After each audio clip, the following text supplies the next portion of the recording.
മുന്നണി പ്രവേശന ആവശ്യത്തോട് അനുകൂല നിലപാട് LDF എടുക്കാത്ത പക്ഷം വരാനിരിക്കുന്ന വയനാട് ലോക്സഭയടക്കമുള്ള ഉപതെരഞ്ഞെടുപ്പുകളിൽ ജനതാദൾ എസ് സ്വന്തമായി സ്ഥാനാർത്ഥികളെ നിർത്തുമെന്ന് ജനതാദൾ എസ് സംസ്ഥാന നേതൃയോഗത്തിൽ ധാരണയായെന്ന് JDS നേതാക്കൾ.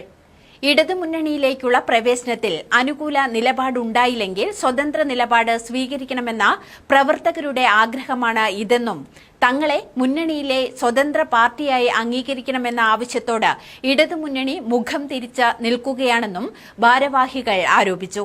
പാർട്ടിയുടെ നയങ്ങളും ആശയങ്ങളും പിന്തുടരുന്നതിനാൽ യഥാർത്ഥ ജനതാദൾ എസ് തങ്ങളാണെന്നും വാർത്താ സമ്മേളനത്തിൽ ജനതാദൾ എസ് ദേശീയ പ്രസിഡന്റ് CK നാണു പറഞ്ഞു. കമ്മിറ്റികള് ഇത് ചെയ്തുകൊണ്ട് തന്നെ ദേശീയ പ്രസിഡന്റായ നാണുവേട്ടനെ അംഗീകരിച്ചു കഴിഞ്ഞാൽ ഈ ഒരു പ്രശ്നം ലഘൂകരിക്കാനും അതിനൊരു പരിഹാരമുണ്ടാക്കാനും അതാണ് ഏറ്റവും വലിയൊരു സിദ്ധൌഷധമായി ഇപ്പോൾ നിലവിലുള്ള സാഹചര്യം.